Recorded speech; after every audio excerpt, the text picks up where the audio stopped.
साथियों, आज की इस कथा श्रृंखला में हम आपके लिए लेकर के आए हैं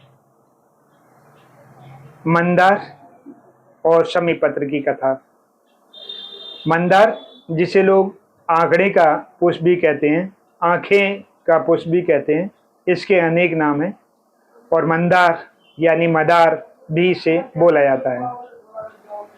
और शमी, आज उसकी भी हम कथा आपको सुनाएंगे। दोनों ये जो वृक्ष हैं, इनकी पत्तियां भगवान भोलेनाथ पर बड़े ही श्रद्धा के साथ में चढ़ाई जाती हैं।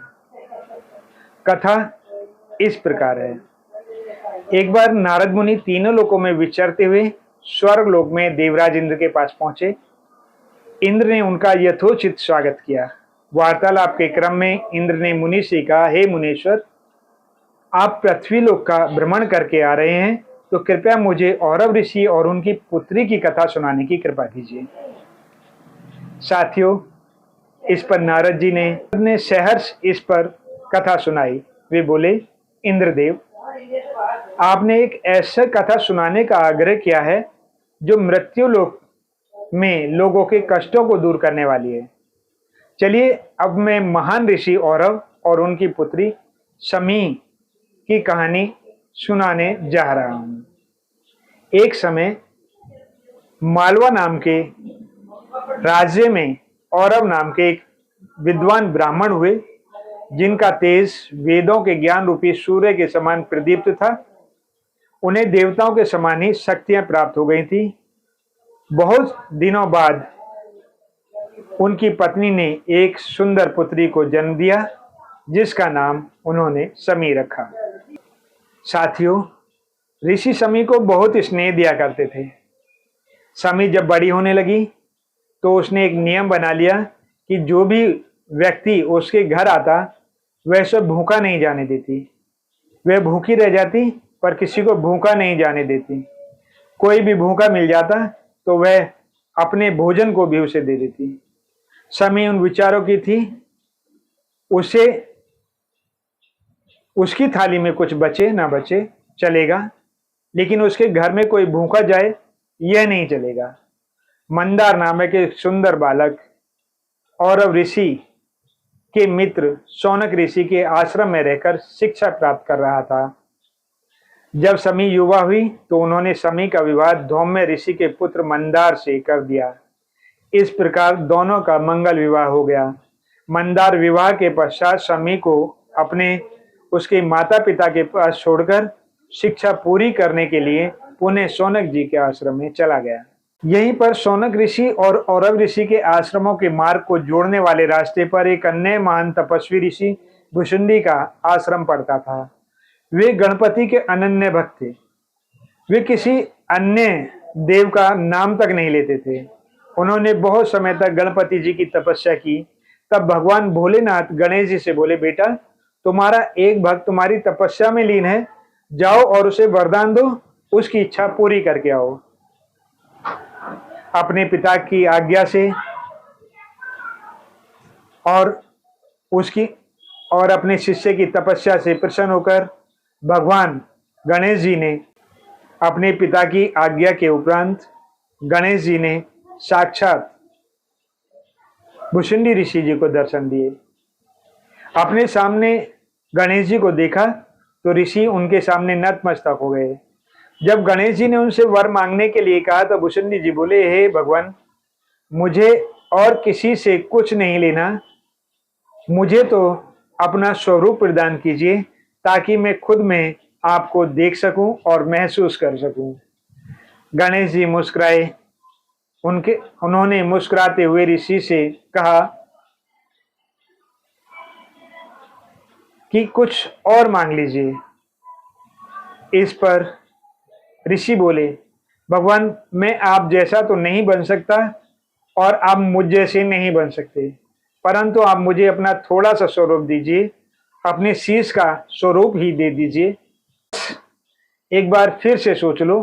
गणेश जी बोले, नहीं, मैंने सोच लिया भगवान, मुझे आप अपना स्वरूप प्रदान करें। जैसी तुम्हारी इच्छा वत्स, कहकर गणेश जी अंतर ध्यान हो गए। इस प्रकार भुशुंडी ऋषि गणेश रूपी हो गए उनके गणेश जी के समानी सूंड निकल आई और भुसुंडी जी गणेश जी के स्वरूप वाले एकमात्र व्यक्ति हैं। जब मंदार और शमी पूर्ण यौवन को प्राप्त हुए तब मंदार अपने ससुराल गए और शमी को विदा कराकर पुनः शौनक ऋषि के आश्रम की ओर वापस चल दिए। रास्ते में ऋषि भुसुंडी का आश्रम पड़ता था। दोनों ने सोचा क्यों नहीं हम भुसुंडी ऋषि का आशीर्वाद लेकर गुरु आश्रम जाएं। इसलिए वे दोनों उनके आश्रम की ओर चल दिए। उन्हें ऋषि भुसुंडी के स्वरूप का पता नहीं था। जब वे आश्रम के निकट पहुंचे तो उन्होंने आश्रम के बाहर गजमुख व्यक्ति को देखा तो शमी और मंदार दोनों को हंसी आ गई और वे दोनों ठहाके मारकर ऋषि पर हंसने लगे।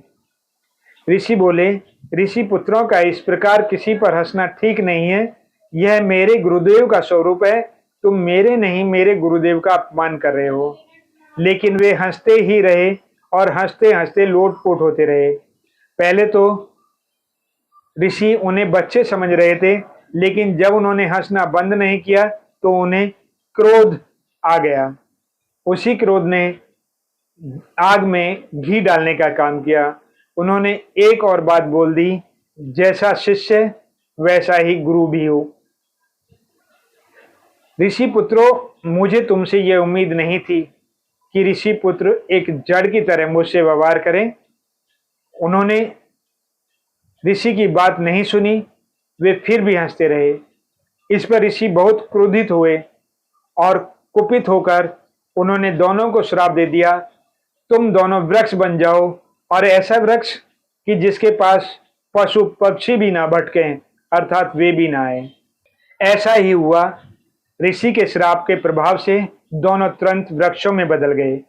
मंदार ऐसा वृक्ष बना जिसकी पत्तियां जहरीली होने के कारण कोई पशु नहीं खाता और शमी ऐसा वृक्ष बनी जिस पर कांटों की अधिकता के कारण कोई पक्षी शरण नहीं लेता। दोनों हाथ जोड़कर प्रार्थना करते रहे, क्षमा मांगते रहे, क्षमा मांगते रहे। हे ऋषिवर, हम पर दया कीजिए, हम पर दया कीजिए, करुणा कीजिए। हे ऋषिवर, हमें क्षमा कीजिए, हमसे गलती हो गई, हमें क्षमा कीजिए। परंतु ऋषि ने उन पर दया नहीं दिखाई और वे वहां से चले गए। अब तो हम कहीं जा भी नहीं सकते, किससे कहें, किसे पुकारें, यह कहकर दोनों फूट फूट कर रोने लगे। इस पर मंदार बोला, शमी, मुझे माफ करना। आप ऐसा क्यों सोचते हैं कि ये सब आपकी वजह से हुआ है? मैं भी तो उनके स्वरूप को नहीं समझ सकी और मैंने भी तो उनका हंसी उड़ाने में कमी नहीं की। अब क्या करें? मंदार रोते हुए बोला। शमी बोली, मेरे पिताजी कहा करते थे कि सब देव तो झोली झाड़ कर देते हैं और मेरा देवों का देव महादेव छप्पर फाड़ कर देता है। आओ हम दोनों मिलकर उन्हीं की आराधना करते हैं। और वे दोनों मिलकर भगवान भोलेनाथ की आराधना करने लगे। बहुत दिन बीतने पर भी जब शमी और मंदार ऋषि शौनक के आश्रम में नहीं पहुंचे तब शौनक ऋषि उनकी खोज में निकले। पहले तो वे शमी के पिता औरव के घर गए।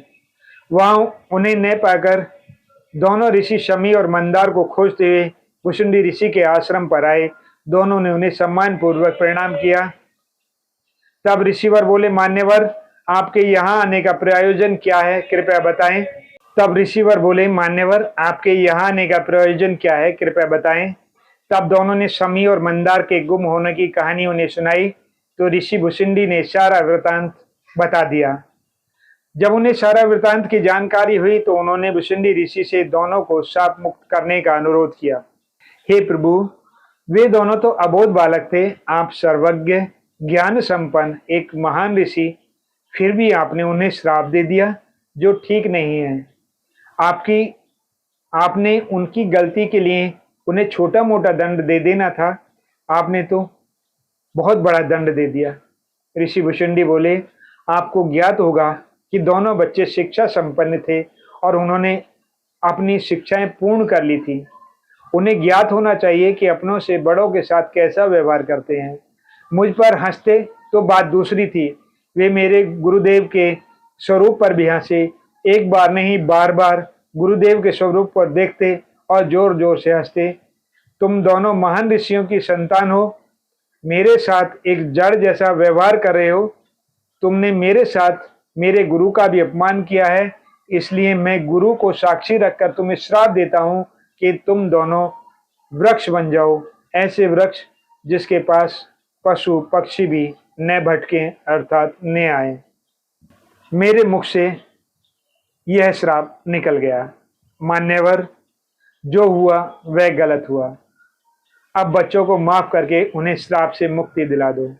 किंतु भुशुंडी ऋषि ने इसमें अपनी असमर्थता व्यक्त की। तब शौनक ऋषि और औरव ऋषि ने भगवान गणेश को प्रसन्न करने के लिए कठिन तपस्या प्रारंभ की। उनकी तपस्या से प्रसन्न होकर गणपति 10 हाथ ऊंचे सिंह पर आरूढ़ हो वहां प्रकट हुए। गणपति ने उन्हें वरदान मांगने के लिए कहा। उन्होंने शमी और मंदार को अपने प्रिय भक्त भुशुंडी के शाप से मुक्त कर पुनः पूर्वावस्था में लाने का वरदान मांगा। किंतु गणेश जी अपने प्रिय भक्त भुशुंडी के श्राप की अवहेलना नहीं करना चाहते थे। साथियों, इस पर गणेश जी बोले, पुत्रों, अपने प्रिय भक्त भुशुंडी के श्राप को वापस तो नहीं ले सकता, परंतु बदले में वरदान दे सकता हूं कि भविष्य में दोनों वृक्ष तीनों लोकों में पूजनीय होंगे और मेरे पिता शिव की पूजा इनकी उपस्थिति के बिना पूर्ण नहीं मानी जाएगी। यह कहकर गणपति अंतर्ध्यान हो गए। ऋषि शौनक तो अपने घर लौट गए, परंतु ऋषि औरव अपनी पुत्री के समीप अर्थात समीप वृक्ष के पास बैठ गए। वहीं उन्होंने अपना शरीर त्याग दिया। उनके शरीर से अग्नि रूप में उत्पन्न तेज समीप वृक्ष के तने में स्थिर हो गया। समय बीता। भगवान भोलेनाथ शमी और मंदार की तपस्या से बहुत प्रसन्न हुए और उन्होंने दोनों को आशीर्वाद दिया। सुनो शमी, सुनो मंदार, सुनो शमी, सुनो मंदार, यदि भूल से भी कोई तुम्हारा एक पत्र या पत्ता मेरे शिवलिंग पर अर्पित कर देगा तो वह सहस्रों अश्वमेघ यज्ञों का फल तुरंत प्राप्त कर लेगा। शमी, जो मुझे संपूर्ण स्नान कराने और श्रृंगार आदि कराने के उपरांत तुम्हारी पत्नी जगत जननी के स्थान पर स्पर्श कराकर और अपनी कामना जगत जननी से बोलने के उपरांत मेरे शिवलिंग पर अर्पित करेगा तो मैं उसकी मनोकामनाएं अवश्य पूरी करूंगा, क्योंकि इस कामना में जगत जननी की प्रार्थना भी शामिल है। जब किसी का जीवन बहुत कष्ट में हो जाए तो 2 बेलपत्र और 7 शमी पत्रों का प्रयोग करना चाहिए। यह भी पूरा श्रृंगार करने के उपरांत एक बेलपत्र जहां जलाधारी से जल गिरता है तथा दूसरा इसके विपरीत जहां माता के बैठने के स्थान है पर रखो और अपने मन की बात बोलते हुए 7 शमी पत्रों को भगवान भोलेनाथ के शिवलिंग को अर्पित करो। उनसे प्रार्थना करो, हे भोलेनाथ, कांटों से भरी है जिंदगी शमी की जिसे तूने निहाल कर दिया और कांटों से भरी जिंदगी है मेरी, मुझे विश्वास है कि तू मुझे भी निहाल कर देगा। इसलिए आज भी शिव और गणेश जी के मंदिरों में हवन से पहले शमी की लकड़ियों को घिसकर अग्नि प्रज्वलित की जाती है और उसमें शमी की लकड़ियों की आहुति डाली जाती है। बिना मंदार पुष्प और शमी पत्रों के शिव एवं गणपति की पूजा पूर्ण नहीं मानी जाती है। इस प्रकार नारद ऋषि ने इंद्र को औरव ऋषि और उनकी कन्या शमी की कथा सुनाई।